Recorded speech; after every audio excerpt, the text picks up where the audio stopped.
Chapter 7. In the House of Tom Bombadil. The four hobbits stepped over the wide stone threshold and stood still, blinking. They were in a long, low room, filled with the light of lamps swinging from the beams of the roof, and on the table of dark, polished wood stood many candles, tall and yellow, burning brightly. In a chair, at the far side of the room facing the outer door, sat a woman. Her long yellow hair rippled down her shoulders. Her gown was green, green as young reeds, shot with silver like beads of dew, and her belt was of gold, shaped like a chain of flag lilies, set with the pale blue eyes of forget-me-nots. About her feet, in wide vessels of green and brown earthenware, white water lilies were floating, so that she seemed to be enthroned in the midst of a pool. "Enter, good guests," she said, and as she spoke they knew that it was her clear voice they had heard singing. They came a few timid steps further into the room and began to bow low, feeling strangely surprised and awkward, like folk that, knocking at a cottage door to beg for a drink of water, have been answered by a fair young elf-queen clad in living flowers. But before they could say anything, she sprang lightly up and over the lily bowls and ran laughing towards them, and as she ran her gown rustled softly like the wind in the flowering borders of a river. "Come, dear folk," she said, taking Frodo by the hand, "laugh and be merry. I'm Goldberry, daughter of the river." Then lightly she passed them, and closing the door she turned her back to it, with her white arms spread out across it. "Let us shut out the night," she said, "for you are still afraid, perhaps, of mist and tree shadows and deep water and untamed things. Fear nothing, for tonight you are under the roof of Tom Bombadil." The hobbits looked at her in wonder, and she looked at each of them and smiled. "Fair Lady Goldberry," said Frodo at last, feeling his heart moved with a joy that he did not understand. He stood as he had at times stood enchanted by fair elven voices, but the spell that was now laid upon him was different. Less keen and lofty was the delight, but deeper and nearer to mortal heart. Marvellous, and yet not strange. "Fair Lady Goldberry," he said again, "now the joy that was hidden in the songs we heard is made plain to me. O slender as a willow wand, O clearer than clear water, O reed by the living pool, fair river daughter, O springtime and summertime, and spring again after, O wind on the waterfall, and the leaves' laughter." Suddenly he stopped and stammered, overcome with surprise to hear himself saying such things. But Goldberry laughed. "Welcome," she said. "I had not heard that folk of the Shire were so sweet-tongued. But I see you are an elf friend. The light in your eyes and the ring in your voice tells it. This is a merry meeting. Sit now and wait for the master of the house. He will not be long. He's tending your tired beasts."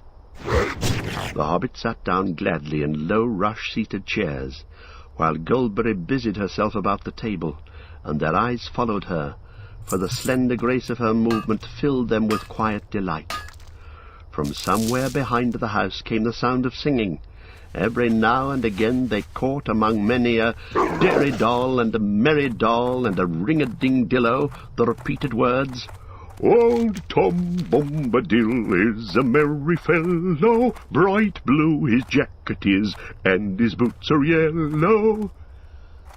"Fair lady," said Frodo again after a while, "tell me, if my asking does not seem foolish, who is Tom Bombadil?" "He is," said Goldberry, staying her swift movements and smiling.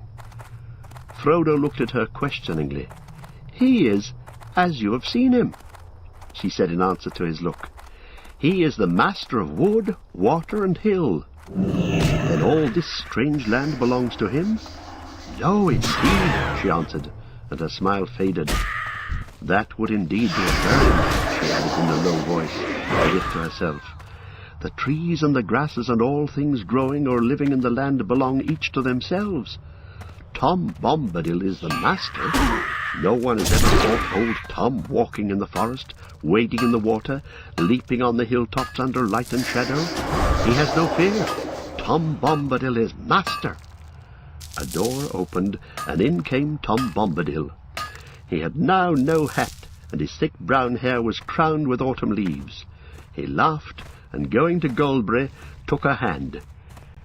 "Here's my pretty lady," he said, bowing to the hobbits. "Here's my Goldberry, clothed all in silver green, with flowers in her girdle. Is the table laden?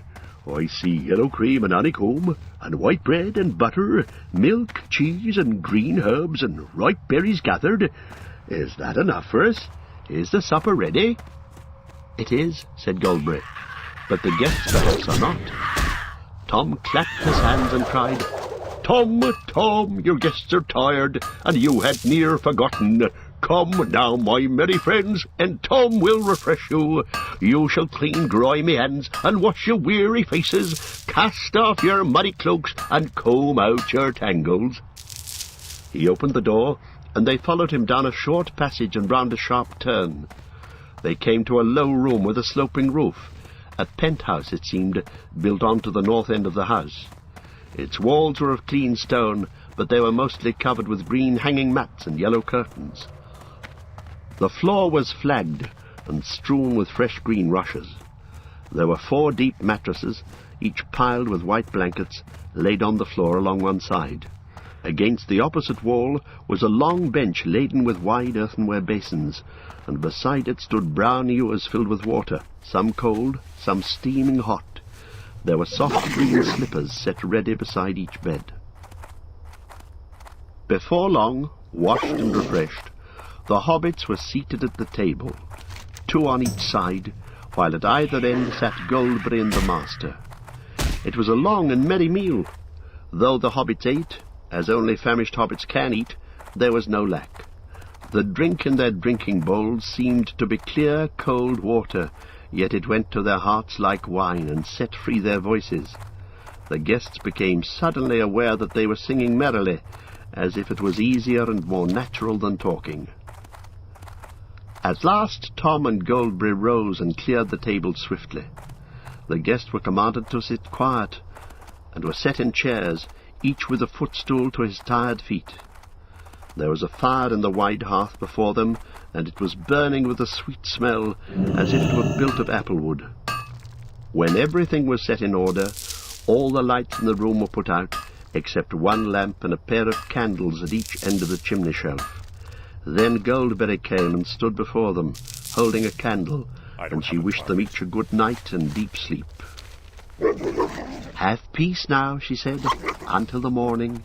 Heed no nightly noises, for nothing passes door and window here save moonlight and starlight and the wind off the hilltop.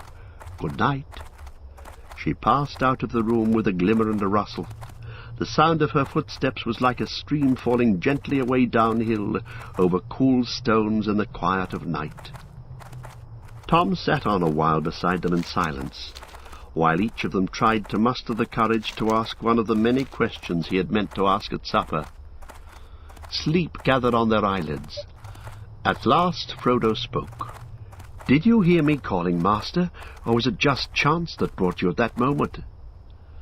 Tom stirred like a man shaken out of a pleasant dream. What?" said he. "Did I hear you calling? Nay, I did not hear. I was busy singing. Just chance brought me then, if chance you call it. It was no plan of mine, though I was waiting for you. We heard news of you, and learned that you were wandering. We guessed you'd come ere long down to the water. All paths lead that way, down to Withywindle. Old Grey Willow Man, he's a mighty singer, and it's hard for little folk to escape his cunning mazes. But Tom had an errand there that he dared not hinder." Tom nodded, as if sleep was taking him again, but he went on in a soft, singing voice.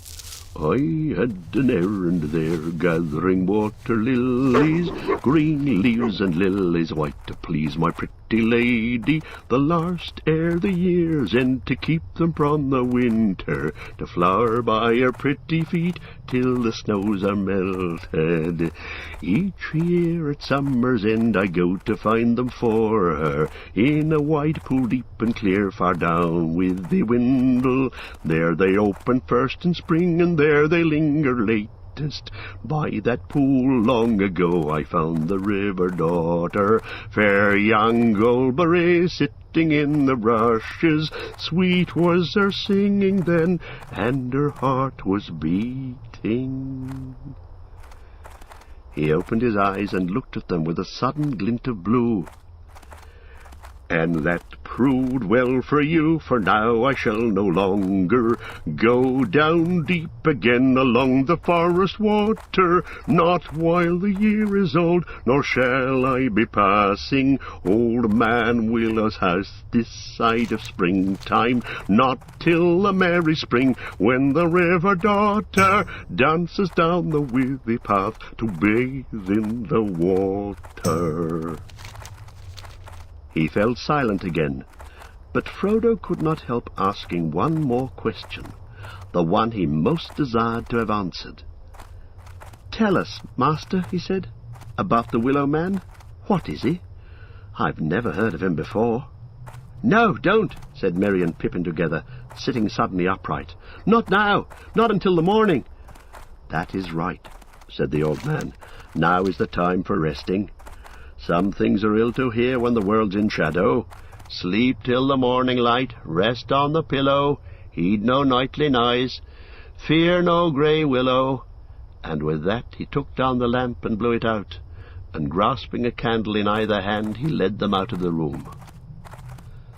Their mattresses and pillows were soft as down, and the blankets were of white wool. They had hardly laid themselves on the deep beds and drawn the light covers over them before they were asleep. In the dead night, Frodo lay in a dream without light. Then he saw the young moon rising. Under its thin light there loomed before him a black wall of rock, pierced by a dark arch like a great gate.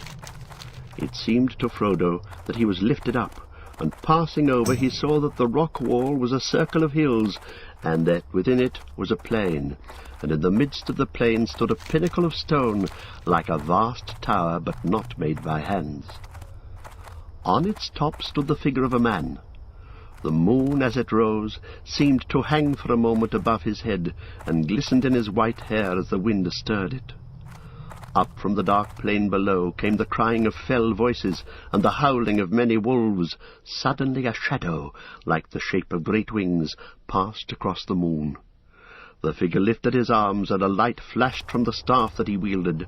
A mighty eagle swept down and bore him away. The voices wailed and the wolves yammered. There was a noise like a strong wind blowing, and on it was borne the sound of hooves, galloping, galloping, galloping from the east. "Black riders," thought Frodo as he wakened, with the sound of the hooves still echoing in his mind. He wondered if he would ever again have the courage to leave the safety of these stone walls. He lay motionless, still listening, but all was now silent, and at last he turned and fell asleep again, or wandered into some other unremembered dream. At his side Pippin lay dreaming pleasantly, but a change came over his dreams, and he turned and groaned. Suddenly he woke, or thought he had waked, and yet still heard in the darkness the sound that had disturbed his dream. Tip-tap, squeak! The noise was like branches fretting in the wind, twig fingers scraping wall and window. Creak, creak, creak! He wondered if there were willow trees close to the house, and then suddenly he had a dreadful feeling that he was not in an ordinary house at all, but inside the willow, and listening to that horrible dry creaking voice laughing at him again. He sat up and felt the soft pillows yield to his hands, and he lay down again relieved. He seemed to hear the echo of words in his ears. "Fear nothing. Have peace until the morning. Heed no nightly noises." Then he went to sleep again. It was the sound of water that Merry heard falling into his quiet sleep, water streaming down gently and then spreading irresistibly all round the house into a dark, shoreless pool. It gurgled under the walls and was rising slowly but surely. "I shall be drowned," he thought. "It will find its way in, and then I shall drown." He felt that he was lying in a soft, slimy bog, and springing up he set his foot on the corner of a cold, hard flagstone. Then he remembered where he was and lay down again. He seemed to hear, or remember hearing, "Nothing passes doors or windows save moonlight and starlight and the wind off the hilltop." A little breath of sweet air moved the curtain. He breathed deep and fell asleep again. As far as he could remember, Sam slept through the night in deep content, if logs are contented. They woke up, all four at once, in the morning light. Tom was moving about the room, whistling like a starling.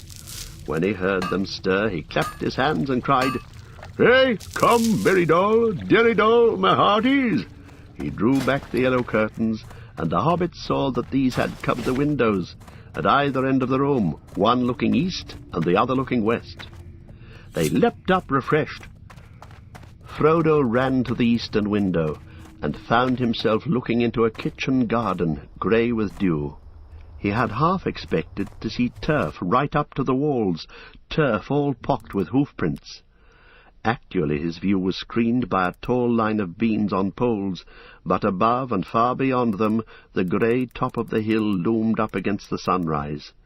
It was a pale morning. In the east, behind long clouds like lines of soiled wool stained red at the edges, lay glimmering deeps of yellow. The sky spoke of rain to come, but the light was broadening quickly, and the red flowers on the beans began to glow against the wet green leaves. Pippin looked out of the western window, down into a pool of mist. The forest was hidden under a fog. It was like looking down onto a sloping cloud roof from above. There was a fold or channel where the mist was broken into many plumes and billows, the valley of the Withywindle. The stream ran down the hill on the left and vanished into the white shadows. Near at hand was a flower garden and a clipped hedge silver-netted, and beyond that grey shaven grass pale with dewdrops. There was no willow tree to be seen. "Good morning, merry friends," cried Tom, opening the eastern window wide. A cool air flowed in. It had a rainy smell. "Sun won't show her face much today, I'm thinking.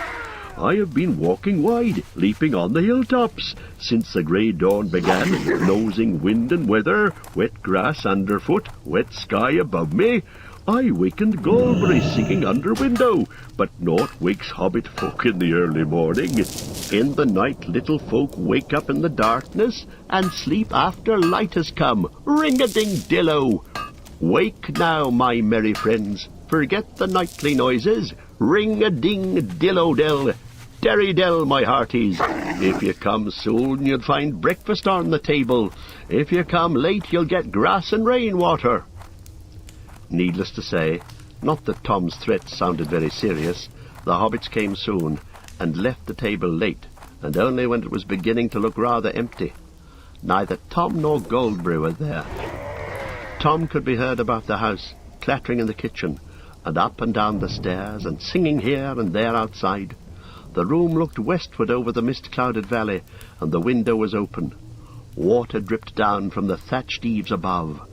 Before they had finished breakfast, the clouds had joined into an unbroken roof, and a straight grey rain came softly and steadily down. Behind its deep curtain the forest was completely veiled. As they looked out of the window, there came falling gently, as if it was flowing down the rain out of the sky, the clear voice of Goldberry singing up above them. They could hear few words, but it seemed plain to them that the song was a rain song, as sweet as showers on dry hills, that told the tale of a river from the spring in the highlands to the sea far below. The hobbits listened with delight, and Frodo was glad in his heart, and blessed the kindly weather, because it delayed them from departing. The thought of going had been heavy upon him from the moment he awoke, but he guessed now that they would not go further that day. The upper wind settled in the west, and deeper and wetter clouds rolled up to spill their laden rain on the bare heads of the downs. Nothing could be seen all round the house but falling water. Frodo stood near the open door and watched the white chalky path turn into a little river of milk and go bubbling away down into the valley. Tom Bombadil came trotting round the corner of the house, waving his arms as if he were warding off the rain. And indeed, when he sprang over the threshold, he seemed quite dry, except for his boots. These he took off and put into the chimney corner. Then he sat in the largest chair and called the hobbits to gather round him. "This is Goldberry's washing day," he said, "and her autumn cleaning. Too wet for hobbit folk. Let them rest while they are able. It's a good day for long tales, for questions and for answers, so Tom will start the talking." He told them many remarkable stories, sometimes half as if speaking to himself, sometimes looking at them suddenly with a bright blue eye under his deep brows. Often his voice would turn to song, and he would get out of his chair and dance about. He told them tales of bees and flowers, the ways of trees, and the strange creatures of the forest, about the evil things and good things, things friendly and things unfriendly, cruel things and kind things, and secrets hidden under brambles. As they listened, they began to understand the lives of the forest, apart from themselves, indeed to feel themselves as the strangers where all other things were at home. Moving constantly in and out of his talk was Old Man Willow, and Frodo learned now enough to content him, indeed more than enough, for it was not comfortable lore. Tom's words laid bare the hearts of trees and their thoughts, which were often dark and strange, and filled with a hatred of things that go free upon the earth, gnawing, biting, breaking, hacking, burning, destroyers and usurpers. It was not called the Old Forest without reason, for it was indeed ancient, a survivor of vast forgotten woods, and in it there lived yet, aging no quicker than the hills, the fathers of trees, remembering times when they were lords. The countless years had filled them with pride and rooted wisdom, and with malice. But none were more dangerous than the great willow. His heart was rotten, but his strength was green, and he was cunning and a master of winds, and his song and thought ran through the woods on both sides of the river. His grey, thirsty spirit drew power out of the earth, and spread like fine root threads in the ground, and invisible twig fingers in the air, till it had under its dominion nearly all the trees of the forest from the hedge to the downs. Suddenly Tom's talk left the woods, and went leaping up the young stream, over bubbling waterfalls, over pebbles and worn rocks, and among small flowers in close grass and wet crannies, wandering at last up onto the downs. They heard of the great barrows, and the green mounds, and the stone rings upon the hills, and in the hollows among the hills. Sheep were bleating in flocks. Green walls and white walls rose. There were fortresses on the heights. Kings of little kingdoms fought together, and the young sun shone like fire on the red metal of their new and greedy swords. There was victory and defeat, and towers fell, fortresses were burned, and flames went up into the sky. Gold was piled on the biers of dead kings and queens, and mounds covered them, and the stone doors were shut, and the grass grew over all. Sheep walked for a while, biting the grass, but soon the hills were empty again. A shadow came out of dark places far away, and the bones were stirred in the mounds. Barrow-wights walked in the hollow places with a clink of rings on cold fingers, and gold chains in the wind. Stone rings grinned out of the ground like broken teeth in the moonlight. The hobbits shuddered. Even in the Shire, the rumour of the Barrow-wights of the Barrow Downs beyond the forest had been heard. But it was not a tale that any hobbit liked to listen to, even by a comfortable fireside far away. These four now suddenly remembered what the joy of this house had driven from their minds. The house of Tom Bombadil nestled under the very shoulder of those dreaded hills. They lost the thread of his tale and shifted uneasily, looking aside at one another. When they caught his words again, they found that he had now wandered into strange regions beyond their memory and beyond their waking thought, into times when the world was wider, and the seas flowed straight to the western shore. And still on and back Tom went singing out into ancient starlight, when only the elf sires were awake. Then suddenly he stopped, and they saw that he nodded as if he was falling asleep. The hobbit sat still before him and chanted, and it seemed as if, under the spell of his words, the wind had gone, and the clouds had dried up, and the day had been withdrawn, and a darkness had come from east and west, and all the sky was filled with the light of white stars. Whether the morning and evening of one day or of many days had passed, Frodo could not tell. He did not feel either hungry or tired, only filled with wonder.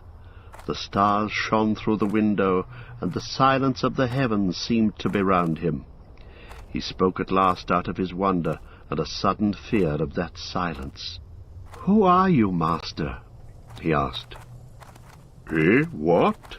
said Tom, sitting up, and his eyes glinting in the gloom. "Don't you know my name yet? That's the only answer.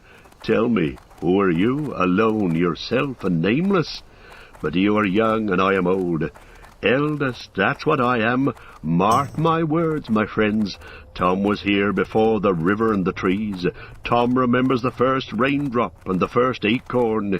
He made paths before the big people and saw the little people arriving. He was here before the kings and the graves and the Barrow-wights. When the elves passed westward, Tom was here already before the seas were bent. He knew the dark under the stars when it was fearless, before the Dark Lord came from outside." A shadow seemed to pass by the window, and the hobbits glanced hastily through the panes. When they turned again, Goldberry stood in the door behind, framed in light. She held a candle, shielding its flame from the draught with her hand, and the light flowed through it like sunlight through a white shell. "The rain has ended," she said, "and new waters are running downhill under the stars. Let us now laugh and be glad."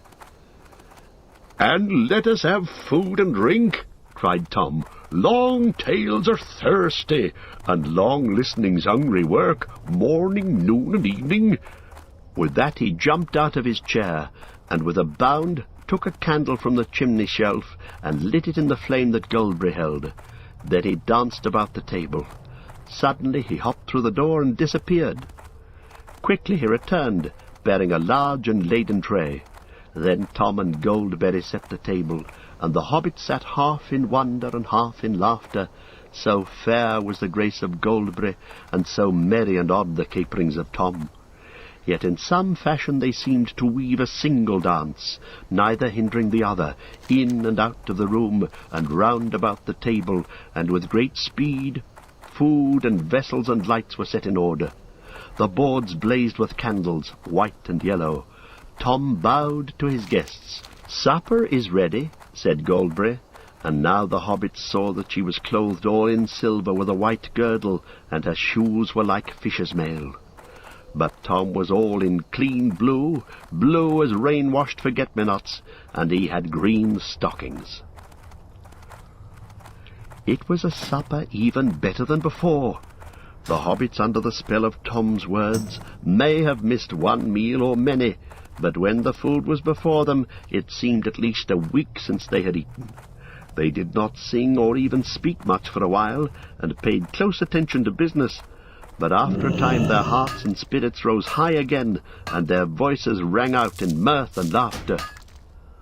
After they had eaten, Goldberry sang many songs for them, songs that began merrily in the hills and fell softly down into silence, and in the silences they saw in their minds pools and waters wider than any they had known, and looking into them they saw the sky below them and the stars like jewels in the depths. Then once more she wished them each good night, and left them by the fireside. But Tom now seemed wide awake, and plied them with questions. He appeared already to know much about them, and all their families, and indeed to know much of all the history and doings of the Shire, down from days hardly remembered among the hobbits themselves. It no longer surprised them, for he made no secret that he owed his recent knowledge largely to Farmer Maggot, whom he seemed to regard as a person of more importance than they had imagined. "There's earth under his old feet, and clay on his fingers, wisdom in his bones, and both his eyes are open," said Tom. It was also clear that Tom had dealings with the elves, and it seemed that in some fashion news had reached him from Gildor concerning the flight of Frodo. Indeed, so much did Tom know, and so cunning was his questioning, that Frodo found himself telling him more about Bilbo and his own hopes and fears than he had told before even to Gandalf. Tom wagged his head up and down, and there was a glint in his eyes when he heard of the riders.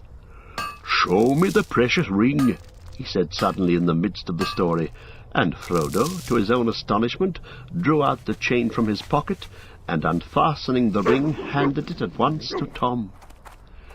It seemed to grow larger as it lay for a moment on his big brown-skinned hand. Then suddenly he put it to his eye and laughed. For a second the hobbits had a vision, both comical and alarming, of his bright blue eye gleaming through a circle of gold. Then Tom put the ring round the end of his little finger and held it up to the candlelight. For a moment the hobbits noticed nothing strange about this. Then they gasped. There was no sign of Tom Bombadil disappearing. Tom laughed again, and then he spun the ring in the air, and it vanished with a flash. Frodo gave a cry, and Tom leaned forward and handed it back to him with a smile. Frodo looked at it closely, and rather suspiciously, like one who has lent a trinket to a juggler. It was the same ring, or looked the same, and weighed the same, for that ring had always seemed to Frodo to weigh strangely heavy in the hand. But something prompted him to make sure. He was perhaps a trifle annoyed with Tom for seeming to make so light of what even Gandalf thought so perilously important. He waited for an opportunity, when the talk was going again, and Tom was telling an absurd story about badgers and their queer ways. Then he slipped the ring on. Merry turned towards him to say something and gave a start, and checked an exclamation. Frodo was delighted, in a way. It was his own ring all right, for Merry was staring blankly at his chair, and obviously couldn't see him.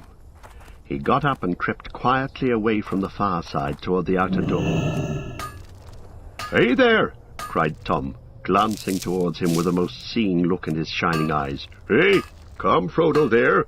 Where be you a-going? Old Tom Bombadil's not as blind as that yet. Take off your golden ring. Your hand's more fair without it. Come back, leave your game, and sit down beside me. We must talk a while more, and think about the morning. Tom must teach the right road and keep your feet from wandering." Frodo laughed, trying to feel pleased, and taking off the ring, he came and sat down again. Tom now told them that he reckoned the sun would shine tomorrow, and that it would be a glad morning, and setting out would be hopeful. But they would do well to start early, for weather in that country was a thing that even Tom could not be sure of for long, and it would change sometimes quicker than he could change his jacket. "I am no weather master," he said, "nor is aught that goes on two legs." By his advice they decided to make nearly due north from his house, over the western and lower slopes of the downs. They might hope in that way to strike the east road in a day's journey and avoid the barrows. He told them not to be afraid, but to mind their own business. "Keep to the green grass. Don't you go a-meddling with old stone or cold whites or prying in their houses, unless you be strong folk with hearts that never falter." He said this more than once, and he advised them to pass barrows by on the west side if they chanced to stray near one. Then he taught them a rhyme to sing, if they should by ill luck fall into any danger or difficulty the next day. "Ho, Tom Bombadil, Tom Bombadillo, by water, wood and hill, by the reed and willow, by fire, sun and moon, hearken now and hear us. Come, Tom Bombadil, for our need is near." When they had sung this song all together after him, he clapped them each on the shoulder with a laugh, and taking candles, led them back to their bedroom. Chapter 8. Fog on the Barrow Downs.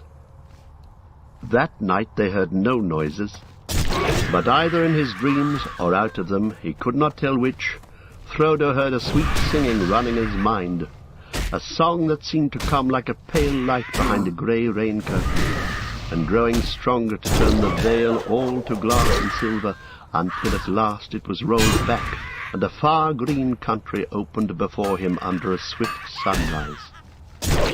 The vision melted into waking, and there was Tom whistling like a tree full of birds, and the sun was already slanting down the hill and through the open window. Outside everything was green and pale gold. After breakfast, which they again ate alone, they made ready to say farewell, as nearly heavy of heart as was possible on such a morning. Cool, bright, and clean under a washed autumn sky of thin blue. The air came fresh from the northwest.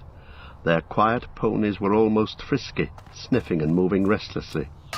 Tom came out of the house and waved his hat and danced upon the doorstep, bidding the hobbits to get up and be off and go with good speed. They rode off along a path that wound away from behind the house and went slanting up towards the north end of the hill brow under which it sheltered. They had just dismounted to leave their ponies up the last steep slope, when suddenly Frodo stopped. "Goldberry," he cried, "my fair lady, clad all in silver green, we have never said farewell to her, nor seen her since the evening."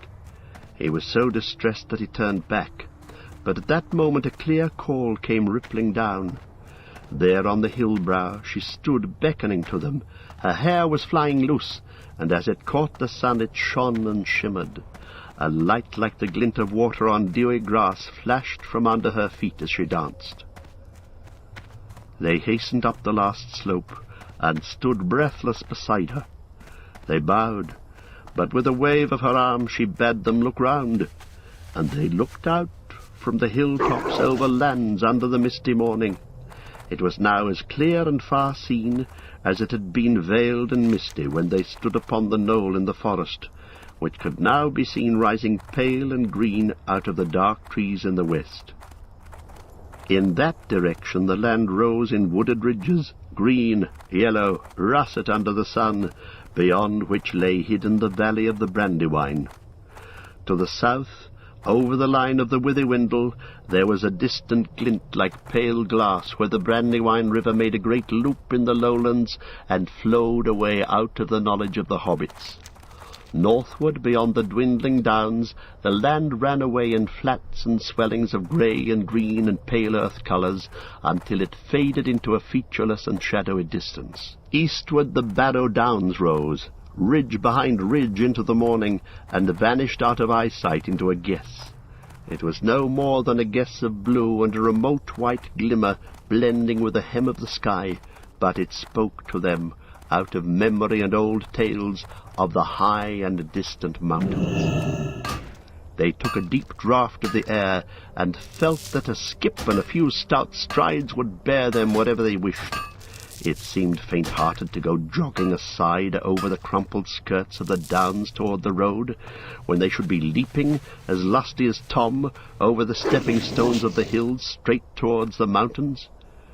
Goldberry spoke to them, and recalled their eyes and thoughts. "Speed now, fair guests," she said, "and hold to your purpose. North with the wind in the left eye, and a blessing on your footsteps. Make haste while the sun shines." And to Frodo she said, "Farewell, elf friend, it was a merry meeting." But Frodo found no words to answer. He bowed low, and mounted his pony, and, followed by his friends, jogged slowly down the gentle slope behind the hill. Tom Bombadil's house and the valley and the forest were lost to view. The air grew warmer between the green walls of hillside and hillside, and the scent of turf rose strong and sweet as they breathed. Turning back, when they reached the bottom of the green hollow, they saw Goldberry, now small and slender like a sunlit flower against the sky. She was standing still, watching them, and her hands were stretched out towards them. As they looked, she gave a clear call, and lifting up her hand, she turned and vanished behind the hill. Their way wound along the floor of the hollow, and round the green feet of a steep hill into another deeper and broader valley, and then over the shoulder of further hills, and down their long limbs, and up their smooth sides again, up onto new hilltops and down into new valleys. There was no tree nor any visible water. It was a country of grass and short springy turf, silent except for the whisper of the air over the edges of the land and high lonely cries of strange birds. As they journeyed, the sun mounted and grew hot. Each time they climbed a ridge, the breeze seemed to have grown less. When they caught a glimpse of the country westward, the distant forest seemed to be smoking, as if the fallen rain was steaming up again from leaf and root and mould.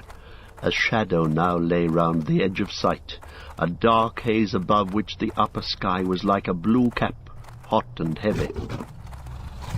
About midday they came to a hill whose top was wide and flattened, like a shallow saucer with a green mounded rim. Inside there was no air stirring, and the sky seemed near their heads. They rode across and looked northwards. Then their hearts rose, for it seemed plain that they had come further already than they had expected. Certainly the distances had now all become hazy and deceptive, but there could be no doubt that the downs were coming to an end. A long valley lay below them, winding away northwards, until it came to an opening between two steep shoulders.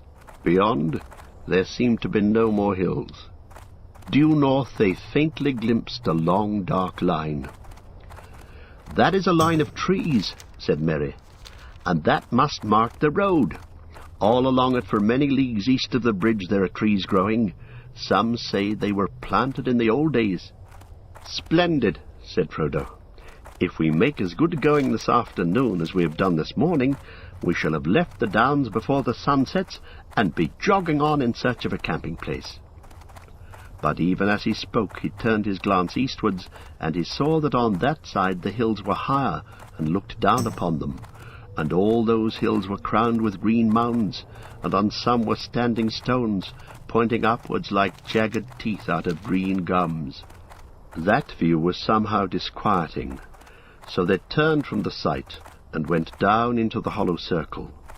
In the midst of it there stood a single stone, standing tall under the sun above, and at this hour casting no shadow. It was shapeless and yet significant, like a landmark or a guarding finger, or more like a warning. But they were now hungry, and the sun was still at the fearless noon, so they set their backs against the east side of the stone. It was cool, as if the sun had had no power to warm it, but at that time this seemed pleasant. There they took food and drink, and made as good a noon meal under the open sky as anyone could wish, for the food came from down under hill. Tom had provided them with plenty for the comfort of the day. The ponies, unburdened, strayed upon the grass. Riding over the hills and eating their fill, the warm sun and the scent of turf, lying a little too long, stretching out their legs and looking at the sky above their noses, these things are, perhaps, enough to explain what happened. However that may be, they woke suddenly and uncomfortably from a sleep they had never meant to take. The standing stone was cold, and it cast a long pale shadow that stretched eastward over them. The sun, a pale and watery yellow, was gleaming through the mist just above the west wall of the hollow in which they lay. North, south, and east, beyond the wall, the fog was thick, cold, and white.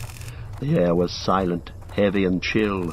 Their ponies were standing crowded together with their heads down. The hobbits sprang to their feet in alarm and ran to the western rim. They found that they were upon an island in the fog. Even as they looked out in dismay towards the setting sun, it sank before their eyes into a white sea, and a cold grey shadow sprang up in the east behind. The fog rolled up to the walls and rose above them, and as it mounted it bent over their heads until it became a roof.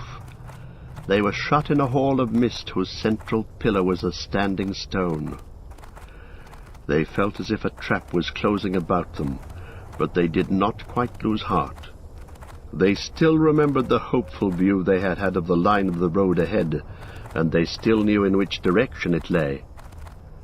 In any case, they now had so great a dislike for that hollow place about the stone that no thought of remaining there was in their minds. They packed up as quickly as their chilled fingers would work. Soon they were leading their ponies in single file over the rim and down the long northward slope of the hill, down into a foggy sea.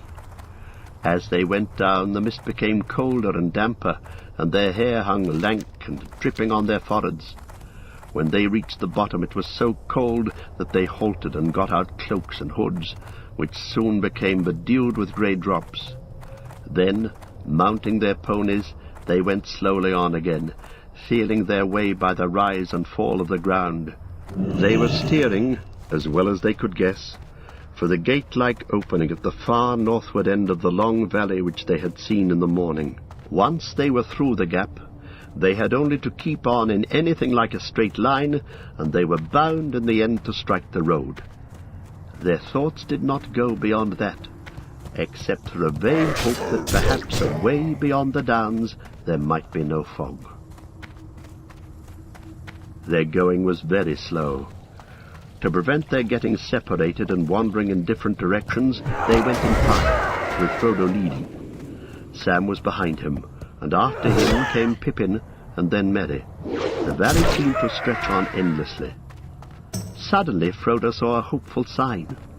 On either side ahead, a darkness began to loom through the mist, and he guessed that they were at last approaching the gap in the hills, the north gate of the Barrow Downs.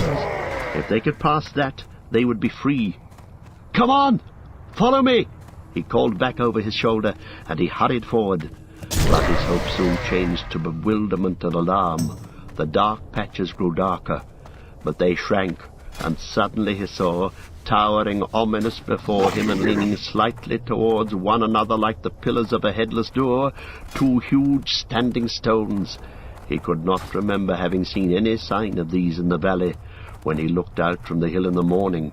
He had passed between them almost before he was aware, and even as he did so, darkness seemed to fall round him. His pony reared and snorted, and he fell off. When he looked back, he found that he was alone. The others had not followed him. "Sam!" he called. "Pippin! Merry! Come along! Why don't you keep up?" There was no answer. Fear took him, and he ran back past the stone, shouting wildly, "Sam! Sam! Merry! Pippin! The pony bolted into the mist and vanished. From some way off, or so it seemed, he thought he heard a cry. "Hoy, Frodo, hoy!" It was away eastward, on his left, as he stood under the great stones, staring and straining into the gloom.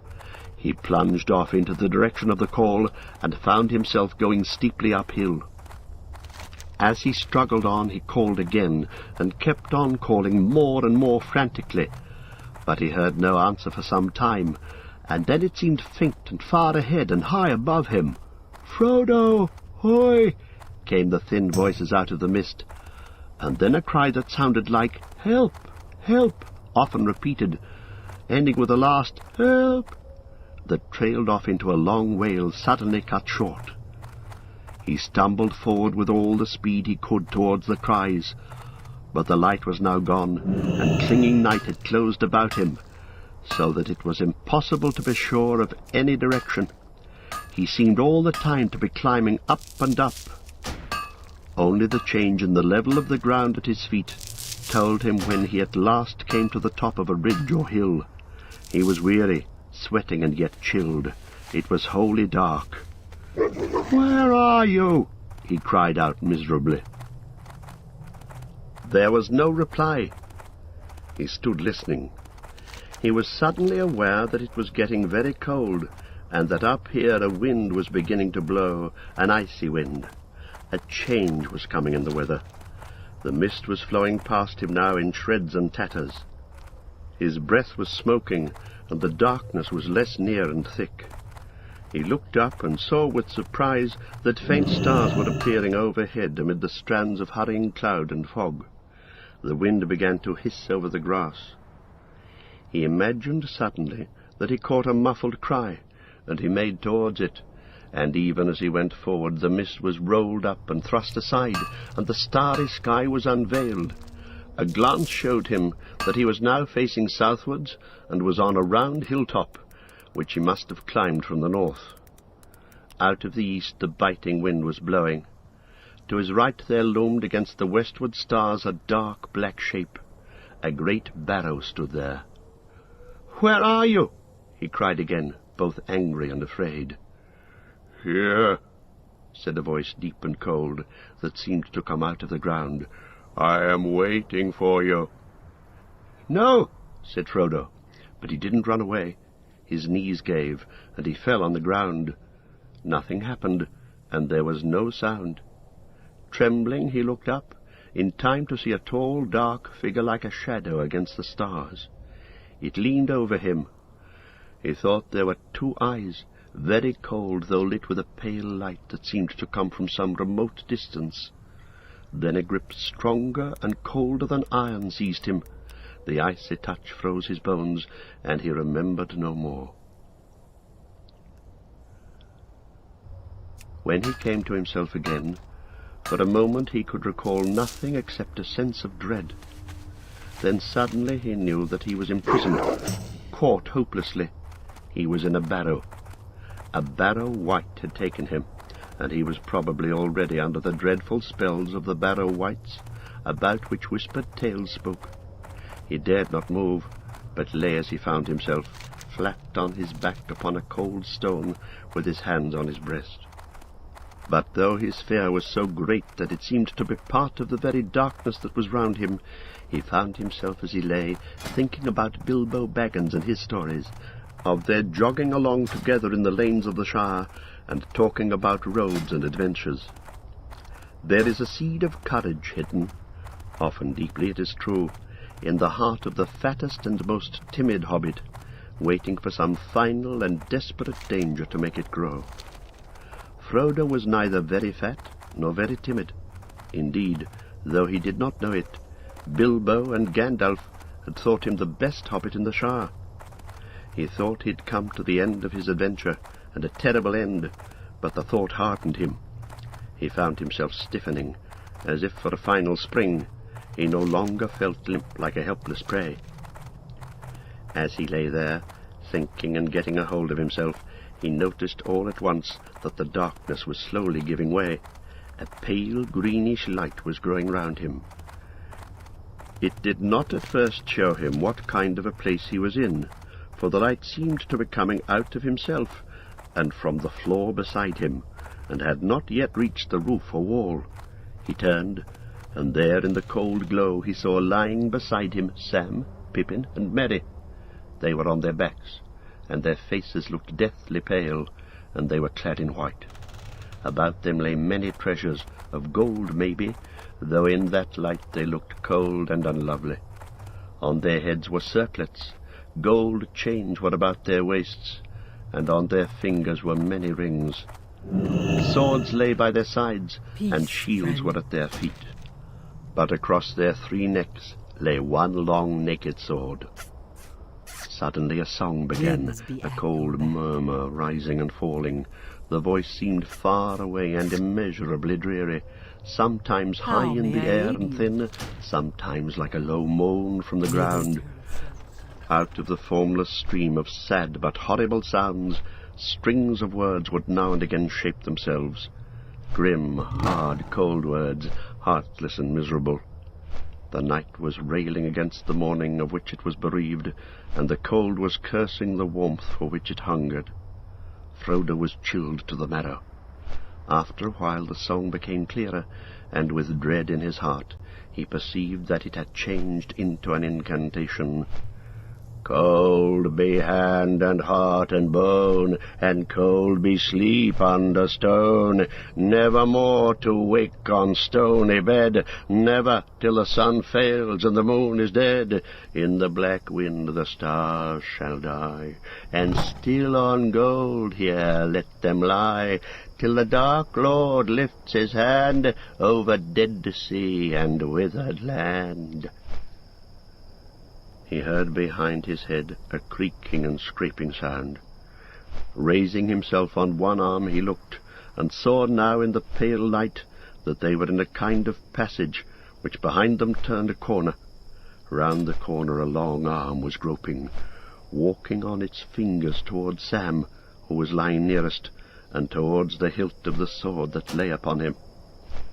At first Frodo felt as if he had indeed been turned into stone by the incantation. Then a wild thought of escape came to him. He wondered if he put on the ring whether the Barrow-wight would miss him, and he might find some way out. He thought of himself running free over the grass, grieving for Merry and Sam and Pippin, but free and alive himself. Gandalf would admit that there had been nothing else he could do. But the courage that had been awakened in him was now too strong. He could not leave his friend so easily. He wavered, groping in his pocket, and then fought with himself again, and as he did so the arm crept nearer. Suddenly resolve hardened in him, and he seized a short sword that lay beside him, and kneeling he stooped low over the bodies of his companions. With what strength he had, he hewed at the crawling arm near the wrist, and the hand broke off. But at the same moment the sword splintered up to the hilt. There was a shriek, and the light vanished. In the dark there was a snarling noise. Frodo fell forward over Merry, and Merry's face felt cold. All at once, back into his mind, from which it had disappeared with the first coming of the fog, came the memory of the house down under the hill, and of Tom singing. He remembered the rhyme that Tom had taught them. In a small, desperate voice he began, "Ho, Tom Bombadil!" And with that name his voice seemed to grow strong. It had a full and lively sound, and the dark chamber echoed as if to drum and trumpet. "Ho, Tom Bombadil, Tom Bombadil-o! By water, wood, and hill, by the reed and willow, by fire, sun, and moon, hearken now and hear us. Come, Tom Bombadil, for our need is near us." There was a sudden deep silence, in which Frodo could hear his heart beating. After a long, slow moment he heard plain, but far away, as if it was coming down through the ground or through thick walls, an answering voice singing, "Oh, Tom Bombadil is a merry fellow, bright blue his jacket is, and his boots are yellow. None has ever caught him yet, for Tom he is the master. His songs are stronger songs, and his feet are faster." There was a loud rumbling sound, as of stones rolling and falling, and suddenly light streamed in, real light, the plain light of day. A low door-like opening appeared at the end of the chamber beyond Frodo's feet, and there was Tom's head, hat, feather, and all, framed against the light of the sun rising red behind him. We shall meet The light again. fell upon the floor, and upon the faces of the 3 hobbits lying beside Frodo. How may I aid you? They didn't stir, but the sickly hue had left them. They looked now as if they were only very deeply asleep. Go in Tom peace. stooped, removed his hat, and came into the dark chamber, singing, "Get out, you old wight, vanish in the sunlight, shrivel like the cold mist, like the winds go wailing, out into the barren lands, far beyond the mountains, come never here again, leave your barrow empty, lost and forgotten be, darker than the darkness, where gates stand forever shut, till the world is mended." At these words there was a cry, and part of the inner end of the chamber fell in with a crash. Then there was a long trailing shriek, fading away into an unguessable distance, and after that, silence. "Come, friend Frodo," said Tom, "let us get out onto clean grass. You must help me bear How them." may I aid you? Together they carried out Merry, Pippin, and Sam. As Frodo left the barrow for the last time, he thought he saw a severed hand wriggling still, like a wounded spider, in a heap of fallen earth. Tom went back in again, and there was a sound of much thumping and stamping. When he came out, he was bearing in his arms a great load of treasure, things of gold, silver, copper, and bronze, many beads and chains and jewelled ornaments. He climbed the green barrow, and laid them all on top in the sunshine. There he stood, with his hat in his hand and the wind in his hair, and looked down upon the 3 hobbits that had been laid on their backs upon the grass at the west side of the mound. Raising his right hand, he said in a clear and commanding voice, "Wake now, my merry lads, wake and hear me calling. Warm now be heart and limb, the cold stone is fallen, dark door is standing wide, dead hand is broken, night under night is flown, and the gate is open."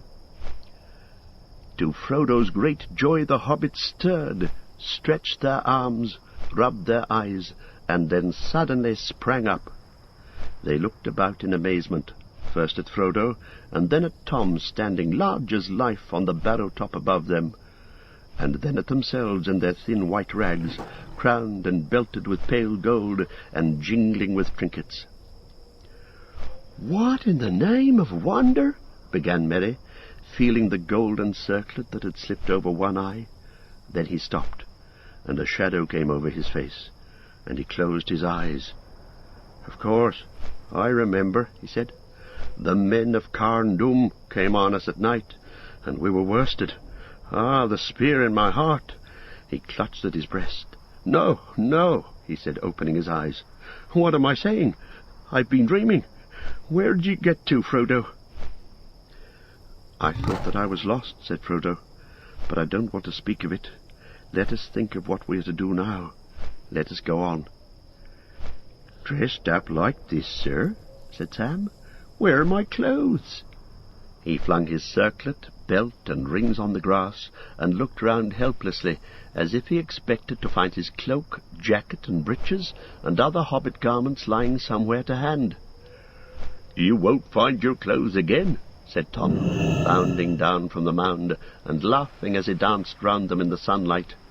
One would have thought that nothing dangerous or dreadful had happened, and indeed the horror faded out of their hearts as they looked at him and saw the merry glint in his eyes. "What do you mean?" asked Pippin, looking at him, half puzzled and half amused. "Why not?" But Tom shook his head, saying, "You've found yourselves again out of the deep water. Clothes are but little loss if you escape from drowning. Be glad, my merry friends, and let the warm sunlight heat now heart and limb. Cast off these cold rags, run naked on the grass, while Tom goes a-hunting." He sprang away downhill, whistling and calling. Looking down after him, Frodo saw him running away southwards along the green hollow between their hill and the next, still whistling and crying, Hey now, come hoy now, whither do you wander? Up, down, near or far, here, there or yonder, sharp ears, wise nose, swish tail and bumpkin, white socks, my little lad, and old fatty lumpkin. So he sang, running fast, tossing up his hat and catching it, until he was hidden by a fold of the ground. But for some time his hey now, hoy now, came floating back down the wind, which had shifted round towards the south. The air was growing very warm again. The hobbits ran about for a while on the grass, as he told them. Then they lay basking in the sun, with the delight of those that have been wafted suddenly from bitter winter to a friendly clime, or of people that, after being long ill and bedridden, wake one day to find that they are unexpectedly well, and the day is again full of promise. By the time that Tom returned, they were feeling strong and hungry. He reappeared, hat first, over the brow of the hill, and behind him came, in an obedient line, 6 ponies, their own 5 and 1 more. The last was plainly old fatty Lumpkin. He was larger, stronger, fatter, and older than their own ponies. Merry, to whom the others belonged, had not, in fact, given them any such names, but they answered to the new names that Tom had given them for the rest of their lives. Tom called them one by one, and they climbed over the brow and stood in a line. Talk to me! Then Tom bowed to the hobbits. Hurry back! Here are your ponies now, he said. They've more sense, in some ways, than you wandering hobbits have, more sense in their noses, for they sniff danger ahead, which you walk right into, and if they run to save themselves, then they run the right way. You must forgive them all, for though their hearts are faithful, to face fear of Barrow Wights is not what they were made for. See, here they come again, bring all their burdens. Merry, Sam, and Pippin now clothed themselves in spare garments from their packs, and they soon felt too hot, for they were obliged to put on some of the thicker and warmer things that they had brought against the oncoming of winter. "Where does that other old animal, that fatty Lumpkin, come from?" asked Frodo. "He's mine," said Tom, "my 4-legged friend, though I seldom ride him, and he wanders often far, free upon the hillsides. When your ponies stayed with me, they got to know my Lumpkin, and they smelt him in the night, and quickly ran to meet him. I thought he'd look for them, and with his words of wisdom take all their fear away. But now, my jolly Lumpkin, old Tom's going to ride. Hey, he's coming with you, just to set you on the road, so he needs a pony. For you cannot easily talk to hobbits that are riding when you're on your own legs, trying to trot beside them." The hobbits were delighted to hear this, and thanked Tom many times, but he laughed, and said that they were so good at losing themselves that he would not feel happy till he had seen them safe over the borders of his land. "I've got things to do," he said, "my making and my singing, my talking and my walking, and my watching of the country. Tom can't be always near to open doors and willow cracks. Tom has his house to mind, and Goldberry is waiting." It was still fairly early by the sun, something between 9 and 10, and the hobbits turned their minds to food. Their last meal had been lunch beside the Standing Stone the day before. They breakfasted now off the remainder of Tom's provisions, meant for their supper, with additions that Tom had brought with him. It was not a large meal, considering hobbits and the circumstances, but they felt much better for it. While they were eating, Tom went up to the mound and looked through the treasures. Most of these he made into a pile that glistened and sparkled on the grass. He bade them lie there, free to all finders, birds, beasts, elves or men, and all kindly creatures, for so the spell of the mound should be broken and scattered, and no wight ever come back to it. He chose for himself from the pile a brooch set with blue stones, many shaded like flax flowers or the wings of blue butterflies. He looked long at it, as if stirred by some memory, shaking his head, and saying at last, "Here is a pretty toy for Tom and for his lady. Fair was she who long ago wore this on her shoulder. Gold but shall wear it now, and we will not forget her." For each of the hobbits he chose a dagger, long, leaf-shaped and keen, of marvellous workmanship, damasked with serpent forms in red and gold. They gleamed as he drew them from their black sheaths, wrought of some strange metal, light and strong, and set with many fiery stones. Whether by some virtue in these sheaths, or because of the spell that lay on the mound, the blade seemed untouched by time, unrusted, sharp, glittering in the sun. "Old knives are long enough as swords for hobbit people," he said. "Sharp blades are good to have if shire folk go walking east, south, or far away into dark and danger." Then he told them that these blades were forged many long years ago by men of Westerness. They were foes of the Dark Lord, but they were overcome by the evil king of Carndum in the land of Angmar. "Few now remember them," Tom murmured. "Yet still some go wandering, sons of forgotten kings, walking in loneliness, guarding from evil things folk that are heedless." The hobbits did not understand his words, but as he spoke they had a vision, as it were, of a great expanse of years behind them, like a vast shadowy plain over which there strode shapes of men, tall and grim with bright swords, and last came one with a star on his brow. Then the vision faded, and they were back in the sunlit world. It was time to start again. They were ready, packing their bags and lading their ponies.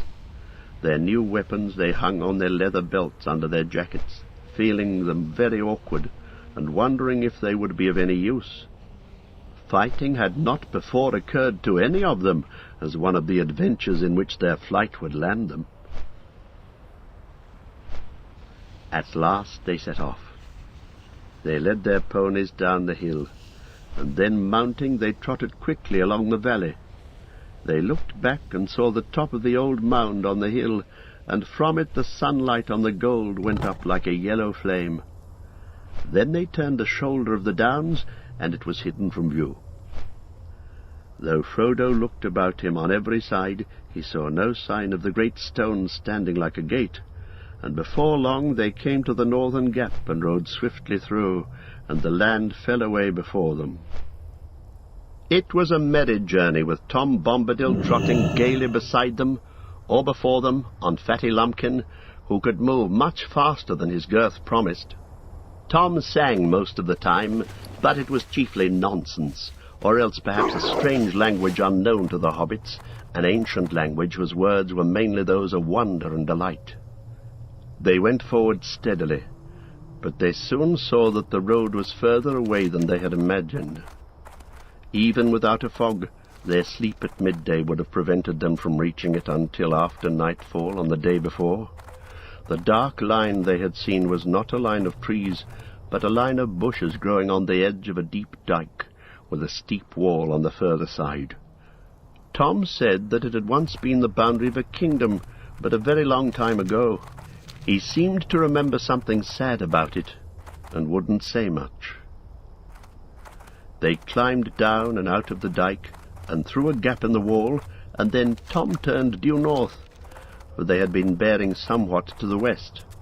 The land was now open and fairly level, and they quickened their pace, but the sun was already sinking low when at last they saw a line of tall trees ahead, and they knew that they had come back to the road after many unexpected adventures. They galloped their ponies over the last furlongs and halted under the long shadows of the trees. They were on the top of a sloping bank, and the road, now dim as evening drew on, wound away below them. At this point it ran nearly from southwest to northeast, and on their right it fell quickly down into a wide hollow. It was rutted and bore many signs of the recent heavy rain. There were pools and potholes full of water. They rode down the bank and looked up and down. There was nothing to be seen. "Well, here we are again at last," said Frodo. "I suppose we haven't lost more than 2 days by my short cut through the forest, but perhaps the delay will prove useful. It may have put them off our trail." The others looked at him. The shadow of the fear of the Black Riders came suddenly over them again. Ever since they had entered the forest, they had thought chiefly of getting back to the road. Only now, when it lay beneath their feet, did they remember the danger which pursued them, and was more than likely to be lying in wait for them upon the road itself. They looked anxiously back towards the setting sun, but the road was brown and empty. "Do you think," asked Pippin hesitatingly, "do you think we may be pursued tonight?" "No, I hope not tonight," answered Tom Bombadil, "nor perhaps the next day. But do not trust my guess, for I cannot tell for certain. Out east my knowledge fails. Tom is not master of riders from the Black Land far beyond his country." All the same, the hobbits wished he was coming with them. They felt that he would know how to deal with Black Riders, if anyone did. They would soon now be going forward into lands wholly strange to them, and beyond all but the most vague and distant legends of the Shire, and in the gathering twilight they longed for home. A deep loneliness and sense of loss was on them. They stood silent, reluctant to make the final parting, and only slowly became aware that Tom was wishing them farewell, and telling them to have good heart and to ride on till dark without halting. "Tom will give you good advice till this day is over. After that your own luck must go with you and guide you. 4 miles along the road you'll come upon a village, Bree under Bree Hill, with doors looking westward. There you'll find an old inn that is called the Prancing Pony. Barleyman Butterbur is the worthy keeper. There you can stay the night, and afterwards the morning will speed you upon your way. Be bold, but wary, keep up your merry hearts, and ride to meet your fortune." They begged him to come at least as far as the inn and drink once more with them, but he laughed and refused, saying, "Tom's country ends here. He will not pass the borders. Tom has his house to mind, and Goldberry is waiting." Then he turned, tossed up his hat, leapt on Lumpkin's back, and rode up over the bank and away, singing into the dusk. The hobbits climbed up and watched him until he was out of sight. "I am sorry to take leave of Master Bombadil," said Sam. "He's a caution and no mistake. I reckon we may go a good deal further and see naught better nor queerer. But I won't deny I'll be glad to see this prancing pony he spoke of. I hope it'll be like the Green Dragon away back home. What sort of folk are they in Bree?" "There are hobbits in Bree," said Merry, "as well as big folk. I dare say it'll be home-like enough. The pony is a good inn by all accounts. My people ride out there now and again." "It may be all we could wish," said Frodo, "but it's outside the Shire all the same. Don't make yourselves too much at home. Please remember, all of you, that the name of Baggins must not be mentioned. I am Mr. Underhill, if any name must be given." They now mounted their ponies and rode off silently into the evening. Darkness came down quickly, and they plodded slowly downhill and up again, until at last they saw lights twinkling some distance ahead. Before them rose Bree Hill, barring the way, a dark mass against misty stars, and under its western flank nestled a large village. Towards it they now hurried, desiring only to find a fire and a door between them and the night. Chapter 9.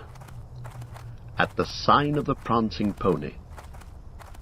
Bree was the chief village of the Breeland, a small inhabited region like an island in the empty lands round about. Besides Bree itself, there was Staddle on the other side of the hill, Coombe in the deep valley a little further eastward, and Archet on the edge of the Chetwood. Lying round Bree Hill and the villages was a small country of fields and tamed woodland only a few miles broad. The men of Bree were brown-haired, broad and rather short, cheerful and independent. They belonged to nobody but themselves, but they were more friendly and familiar with hobbits, dwarves, elves, and other inhabitants of the world about them than was or is usual with big people. According to their own tales, they were the original inhabitants, and were the descendants of the first men that ever wandered into the west of the middle world. Few had survived the turmoils of the elder days, but when the kings returned again over the great sea, they had found the Bree men still there, and they were still there now, when the memory of the old kings had faded into the grass.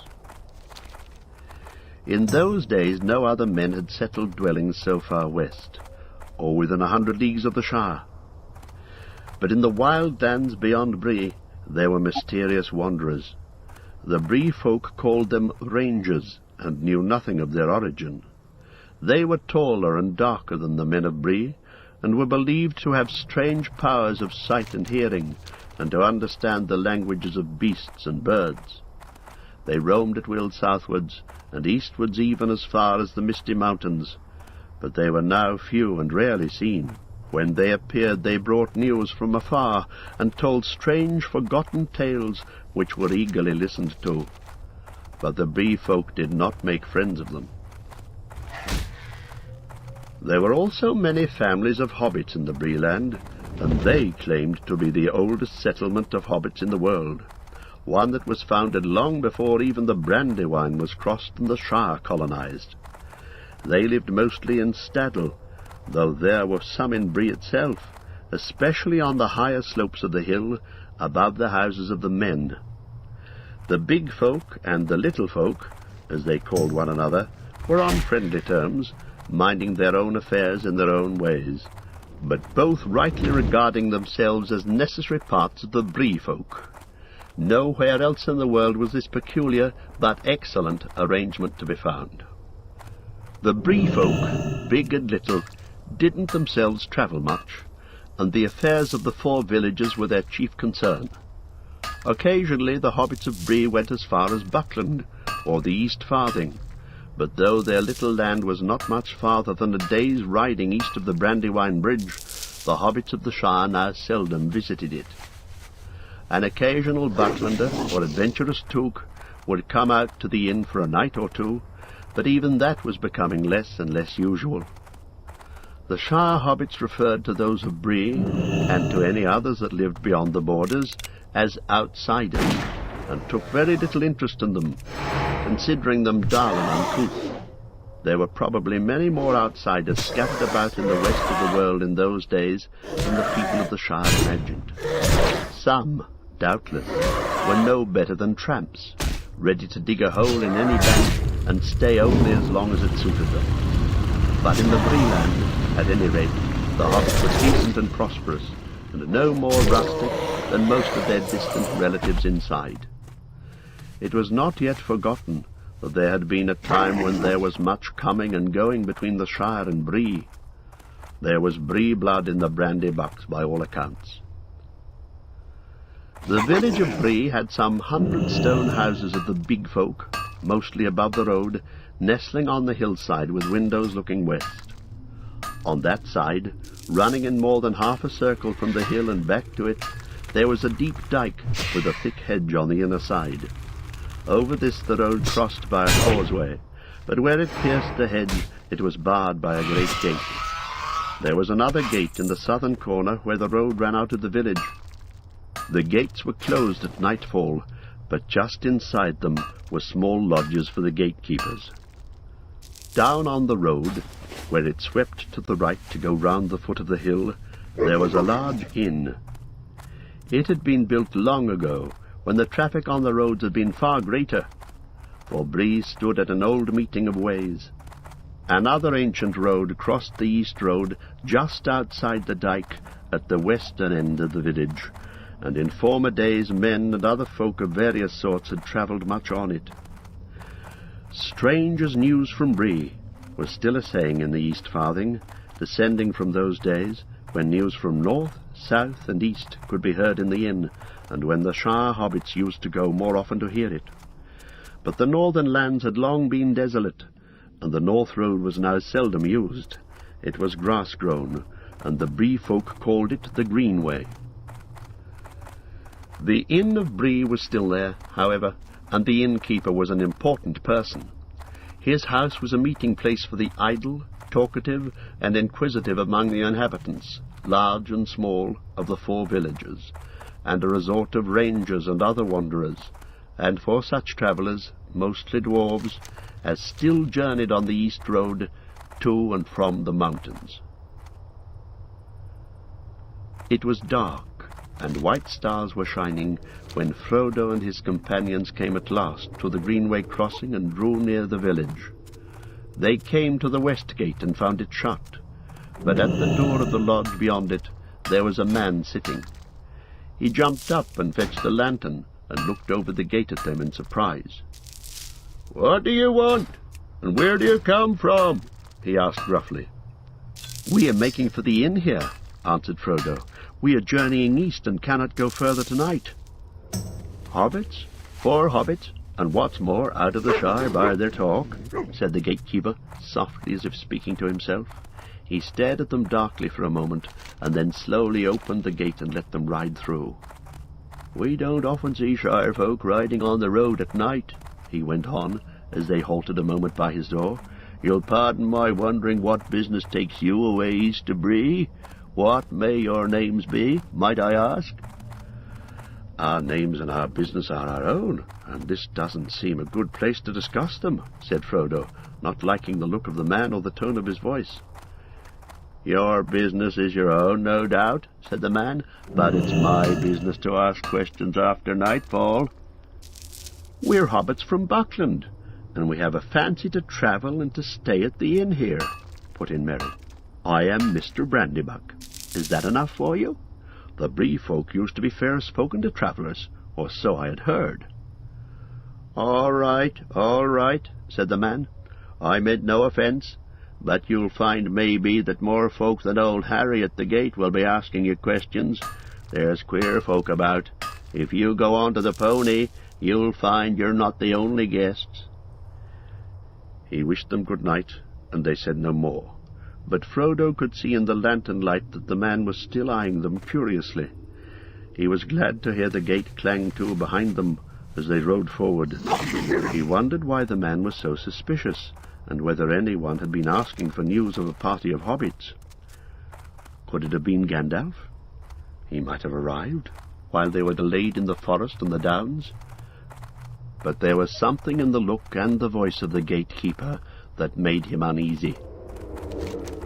The man stared after the hobbits for a moment, and then he went back to his house. As soon as his back was turned, a dark figure climbed quickly in over the gate and melted into the shadows of the village street.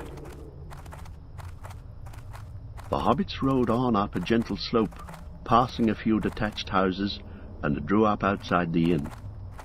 The houses looked large and strange to them. Sam stared up at the inn with its 3 stories and many windows, and felt his heart sink. He'd imagined himself meeting giants taller than trees, and other creatures even more terrifying, some time or other in the course of his journey. But at the moment he was finding his first sight of men and their tall houses quite enough, indeed too much for the dark end of a tiring day. He pictured black horses standing all saddled in the shadows of the inn-yard, and black riders peering out of dark upper windows. "We surely aren't going to stay here for the night, are we, sir?" he exclaimed. "If there are hobbit folk in these parts, why don't we look for some that would be willing to take us in? It would be more home-like." "What's wrong with the inn?" said Frodo. "Tom Bombadil recommended it. I expect it's home-like enough inside." Even from the outside, the inn looked a pleasant house to familiar eyes. It had a front on the road, and 2 wings running back on land, partly cut out of the lower slopes of the hill, so that at the rear the second-floor windows were level with the ground. There was a wide arch leading to a courtyard between the 2 wings, and on the left under the arch there was a large doorway reached by a few broad steps. The door was open and light streamed out of it. Above the arch there was a lamp, and beneath it swung a large signboard, A fat white pony reared up on its hind legs. Over the door was painted in white letters, "The Prancing Pony," by Barliman Butterbur. Many of the lower windows showed lights behind thick curtains. As they hesitated outside in the gloom, someone began singing a merry song inside, and many cheerful voices joined loudly in the chorus. They listened to this encouraging sound for a moment, and then got off their ponies. The song ended, and there was a burst of laughter and clapping. They led their ponies under the arch, and leaving them standing in the yard, they climbed up the steps. Frodo went forward and nearly bumped into a short, fat man with a bald head and a red face. He had a white apron on, and was bustling out of one door and in through another, carrying a tray laden with full mugs. "Can we—" began Frodo. "Half a minute, if you please," shouted the man over his shoulder, and vanished into a babble of voices and a cloud of smoke. In a moment he was out again, wiping his hands on his apron. "Good evening, little master," he said, bending down. "What may you be wanting?" "Beds for 4 and stabling for 5 ponies, if that can be managed. Are you Mr. Butterbur?" "That's right. Barliman is my name. Barliman Butterbur at your service. You're from the Shire, eh?" he said, and then suddenly he clapped his hand to his forehead, as if trying to remember something. "Hobbits," he cried. "Now what does that remind me of? Might I ask your name, sir?" "Mr. Took and Mr. Brandybuck," said Frodo, "and this is Sam Gamgee. My name is Underhill." "There now," said Mr. Butterbur, snapping his fingers. "It's gone again, but it'll come back when I've time to think. I'm run off my feet, but I'll see what I can do for you. We don't often get a party out of the Shire nowadays, and I should be sorry not to make you welcome. But there's such a crowd already in the house tonight as there hasn't been for long enough. It never rains but it pours, we say in Bree. Hi, Nob!" he shouted. "Where are you, you woolly-footed slowcoach? Nob!" "Coming, sir, coming!" A cheery-looking hobbit bobbed out of a door, and seeing the travellers, stopped short and stared at them with great interest. "Where's Bob?" asked the landlord. "You don't know? Well, find him, double sharp. I haven't got 6 legs, nor 6 eyes neither. Tell Bob there's 5 ponies that have to be stabled. He must find room somehow." Nob trotted off with a grin and a wink. "Well, now, what was I going to say?" said Mr. Butterbur, tapping his forehead. "One thing drives out another, so to speak. I'm that busy tonight my head is going round. There's a party that came up the Greenway from down south last night, and that was strange enough to begin with. Then there's a travelling company of dwarves going west come in this evening, and now there's you. If you weren't hobbits, I doubt if we could house you, but we've got a room or 2 in the north wing that were made special for hobbits when this place was built. On the ground floor, as they usually prefer, round windows and all as they like it. I hope you'll be comfortable. You'll be wanting supper, I don't doubt, as soon as may be. This way now." He led them a short way down a passage and opened a door. "Here is a nice little parlour," he said. "I hope it will suit. Excuse me now, I'm that busy. No time for talking. I must be trotting. It's hard work with 2 legs, but I don't get thinner. I'll look in again later. If you want anything, ring the handbell and Nob'll come. If he don't come, ring and shout." Off he went at last, and left them feeling rather breathless. He seemed capable of an endless stream of talk, however busy he might be. They found themselves in a small and cosy room. There was a bit of bright fire burning on the hearth, and in front of it were some low and comfortable chairs. There was a round table, already spread with a white cloth, and on it was a large handbell. But Nob, the hobbit servant, came bustling in long before they thought of ringing. He brought candles and a tray full of plates. "Will you be wanting anything to drink, masters?" he asked. "And shall I show you the bedrooms while your supper's got ready?" They were washed, and in the middle of good deep mugs of beer when Mr. Butterbur and Nob came in again. In a twinkling the table was laid. There was hot soup, cold meats, a blackberry tart, new loaves, slabs of butter, and half a ripe cheese. Good plain food, as good as the Shire could show, and home-like enough to dispel the last of Sam's misgivings, already much relieved by the excellence of the beer. The landlord hovered around for a little, and then proposed to leave them. "I don't know whether you would care to join the company when you've supped," he said, standing at the door. "Perhaps you'd rather go to your beds. Still, the company would be very pleased to welcome you, if you had a mind. We don't get outsiders, travellers from the Shire, I should say, begging your pardon, often. And we like to hear a bit of news, or any story or song you may have in mind, but as you please, ring the bell if you lack anything." So refreshed and encouraged did they feel at the end of their supper, about 3/4 of an hour's steady going, not hindered by unnecessary talk, that Frodo, Pippin, and Sam decided to join the company. Merry said it would be too stuffy. "I shall sit here quietly by the fire for a bit, and perhaps go out later for a sniff of the air. Mind your P's and Q's, and don't forget that you're supposed to be escaping in secret, and are still on the high road and not very far from the Shire." "All right," said Pippin. "Mind yourself. Don't get lost, and don't forget that it's safer indoors." The company was in the big common room of the inn. The gathering was large and mixed, as Frodo discovered when his eyes got used to the light. This came chiefly from a blazing log fire, for the 3 lamps hanging from the beams were dim and half veiled in smoke. Barlim and Butterbur were standing near the fire, talking to a couple of dwarves and 1 or 2 strange-looking men. On the benches were various folk, men of Bree, a collection of local hobbits sitting chattering together, a few more dwarves, and other vague figures difficult to make out in the shadows and corners. As soon as the Shire hobbits entered, there was a chorus of welcome from the Breelanders. The strangers, especially those that had come up the greenway, stared at them curiously. The landlord introduced the newcomers to the Bree folk so quickly that, though they caught many names, they were seldom sure who the names belonged to.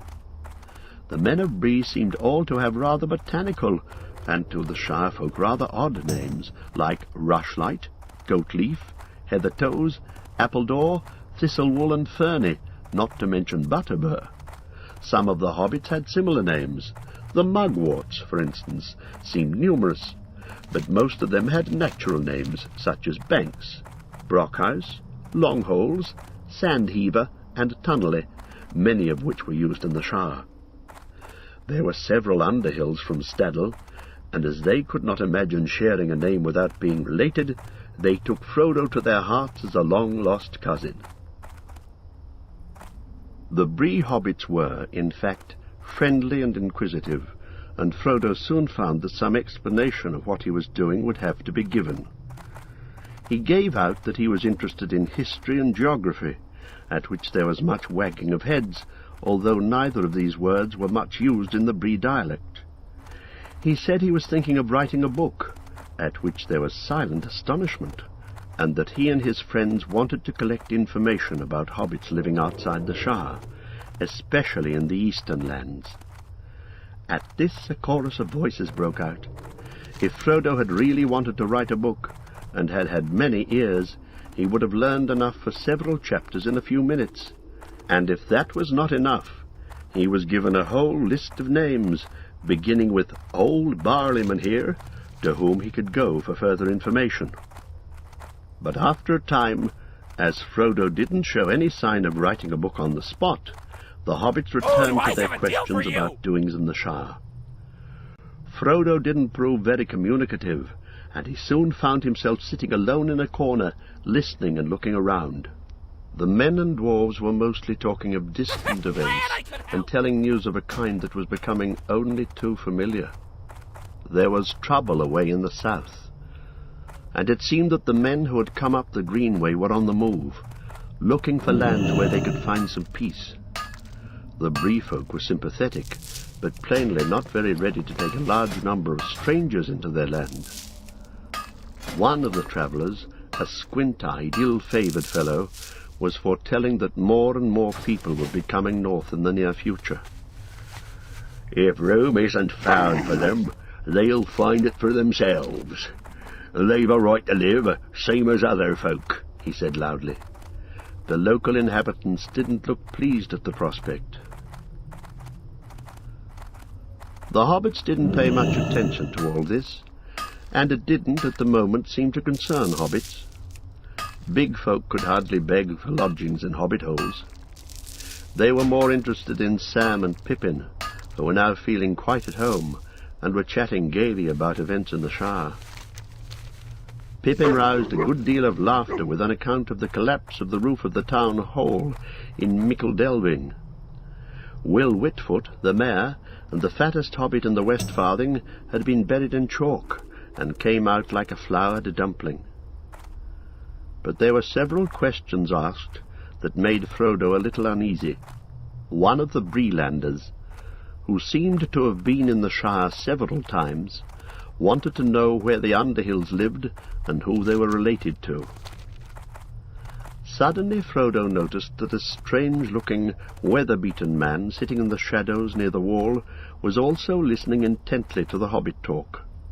He had a tall tankard in front of him, and was smoking a long-stemmed pipe curiously carved.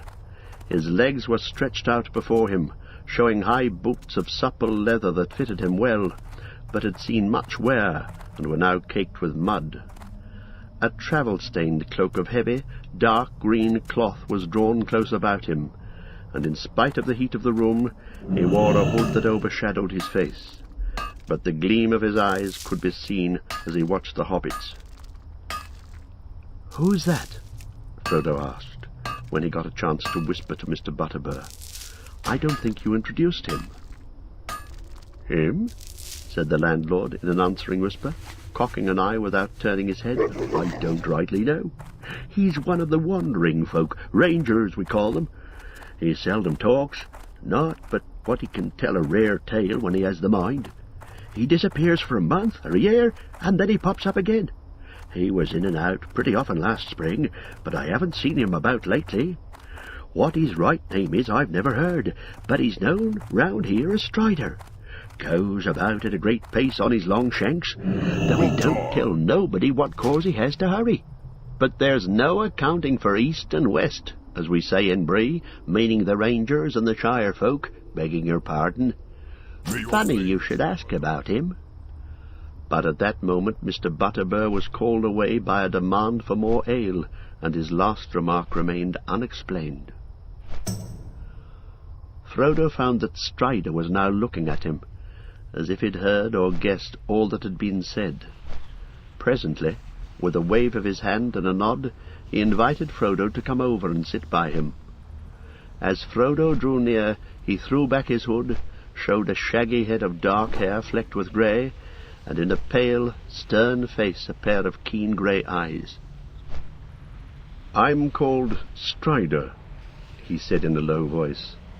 "I'm very pleased to meet you, Master Underhill, if old Butterbur got your name right." "He did," said Frodo stiffly.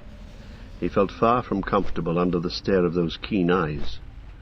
"Well, Master Underhill," said Strider, "if I were you, I should stop your young friends from talking too much. Drink, fire, and chance meeting are pleasant enough, but, well, this isn't the Shire. There are queer folk about, though I say it as shouldn't, you may think," he added with a wry smile, seeing Frodo's glance.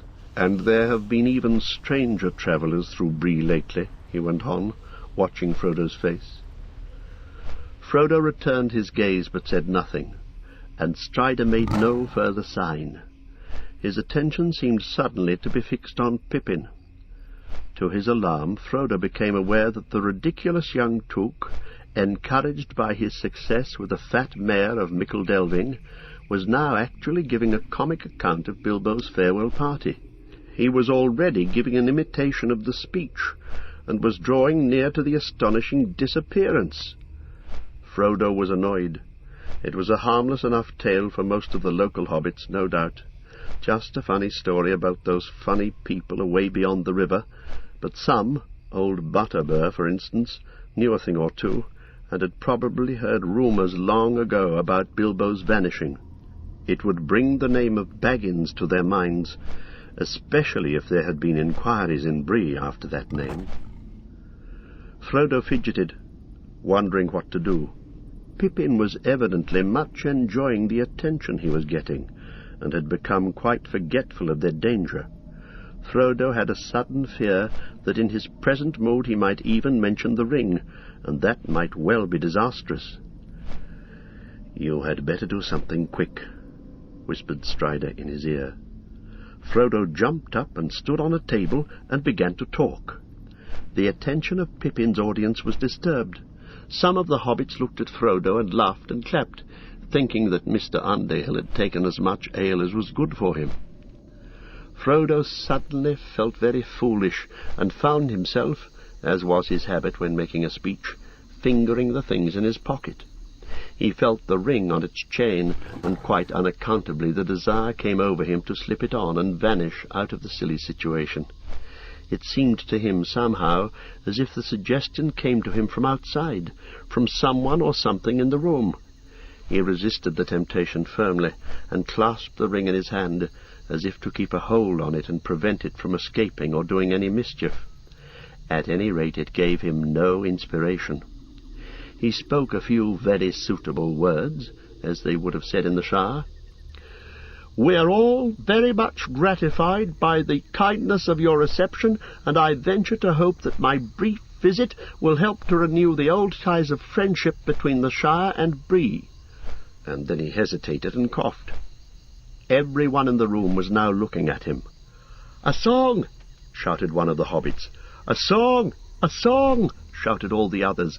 "Come on now, master, sing us something that we haven't heard before." For a moment Frodo stood gaping. Then, in desperation, he began a ridiculous song that Bilbo had been rather fond of, and indeed rather proud of, for he'd made up the words himself. It was about an inn, and that's probably why it came into Frodo's mind just then. Here it is in full. Only a few words of it are now, as a rule, remembered. "There is an inn, a merry old inn, beneath an old grey hill, and there they brew a beer so brown that the man in the moon himself came down one night to drink his fill. The ostler has a tipsy cat that plays a five-string fiddle, and up and down he runs his bow, now squeaking high, now purring low, now sawing in the middle. The landlord keeps a little dog that is mighty fond of jokes. When there's good cheer among the guests, he cocks an ear at all the jests and laughs until he chokes. They also keep a horned cow as proud as any queen, but music turns her head like ale and makes her wave her tufted tail and dance upon the green. And oh, the rows of silver dishes and the store of silver spoons, for Sunday there's a special pair, and these they polish up with care on Saturday afternoons. The man in the moon was drinking deep, and the cat began to wail. A dish and a spoon on the table danced, the cow in the garden madly pranced, and the little dog chased his tail. The man in the moon took another mug and then rolled beneath his chair, and there he dozed and dreamed of ale, till in the sky the stars were pale and dawn was in the air. Then the ostler said to his tipsy cat, "The white horses of the moon, they neigh and champ their silver bits, but their master's been and drowned his wits, and the sun'll be rising soon." So the cat on his fiddle played hey-diddle-diddle, a jig that would wake the dead. He squeaked and sawed and quickened the tune, while the landlord shook the man in the moon. "It's after 3, he said. They rolled the man slowly up the hill and bundled him into the moon, while his horses galloped up in rear, and the cow came capering like a deer, and a dish ran up with a spoon. Now quick as the fiddle went diddle-dum-diddle, the dog began to roar. The cow and the horses stood on their heads, the guests all bounded from their beds and danced upon the floor. With a ping and a pong the fiddle strings broke, the cow jumped over the moon. The little dog laughed to see such fun, and the Saturday dish went off at a run with a silver Sunday spoon. The round moon rolled behind the hill as the sun raised up her head. She hardly believed her fiery eyes, but though it was day, to her surprise, they all went back to bed. There was loud and long applause. Frodo had a good voice, and the song tickled their fancy. "Where's old Barley?" they cried. "He ought to hear this. Bob ought to learn his cat the fiddle, and then we'd have a dance." They called for more ale, and began to shout, "Let's have it again, master! Come on now, once more!" They made Frodo have another drink, and then began his song again, while many of them joined in, for the tune was well known, and they were quick at picking up words. It was now Frodo's turn to feel pleased with himself. He capered about on the table, and when he came a second time to the cow jumped over the moon, he leapt in the air, much too vigorously, for he came down bang into a tray of mugs,